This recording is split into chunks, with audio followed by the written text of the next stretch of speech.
nibyo koko umuntu ashobora gutekereza hanyuma agakira. Ese hari ubwo ujya wumva ko uri umuntu ukomeye kubera impapuro, impamyabumenyi ufite? Ese ujya wumva ko hari abo uruta kubera izo mpapuro?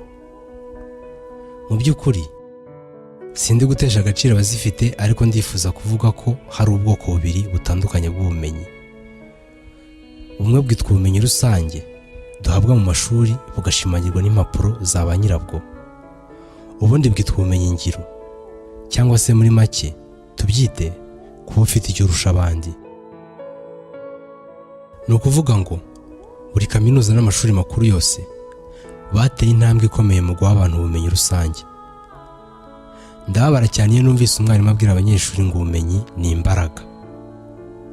Ikimbabaza ni uko atababwira ko ubumenyi bwonyine ntacyo bumaze kinini, keretse gusa iyo nyirabwo yihaye intego zifatika kandi zishoboka zo kububyaza amafaranga. Nagize ubumenyi, hanyuma se?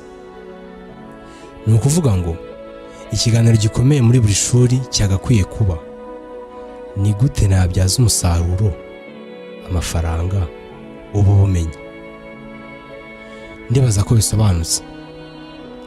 Ijambo education ubwaryo ryaturutse ku ijambo ry'ikilatini educo, bishatse kuvuga drawing out cyangwa se to develop from within.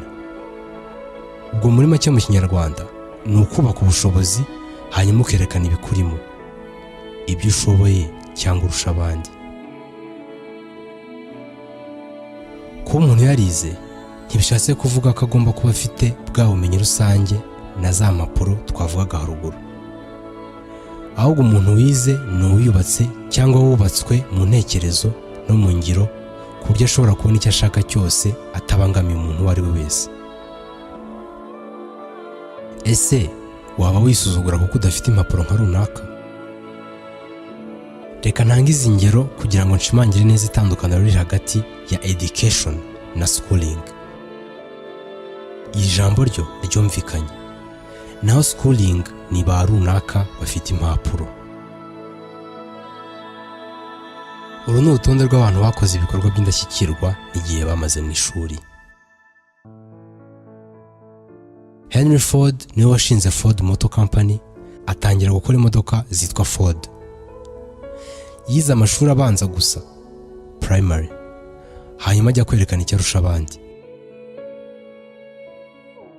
Thomas Edison yahanze udushya twinshi mu buzima bwe tutavuga muri iyi video ngo turangize, ariko iby'ingenzi harimo amatara akoresha amashanyarazi, light bulbs, harimo ibyuma bifata amashusho, camera, n'ibindi byinshi. Abraham Lincoln yabaye perezida wa Leta Zunze Ubumwe za Amerika kandi niwe wakuye ubucakara bw'abirabura, ariko ntiyamaze n'umwaka wuzuye mu ishuri. Muri make nta shuri yigeze akandagiramo.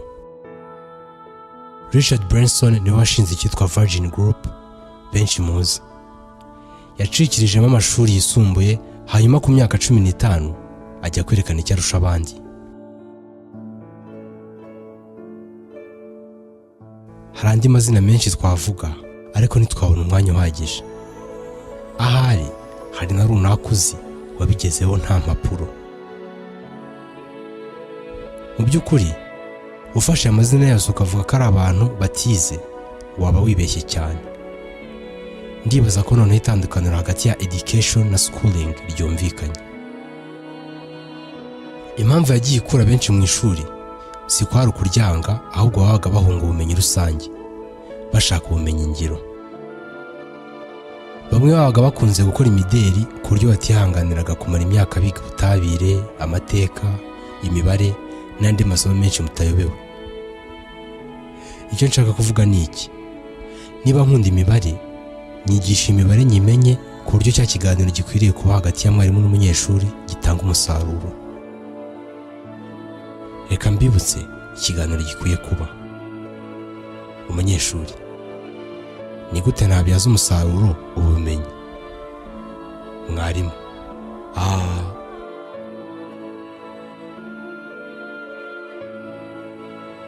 turifuza kurangiza tuvuga ko ibitekerezo twatanze byose bitagamije gutesha agaciro kwiga cyane, impapuro ikigo gitanga ubumenyi icyo ari cyo cyose cyangwa se kwangisha rubanda kwiga.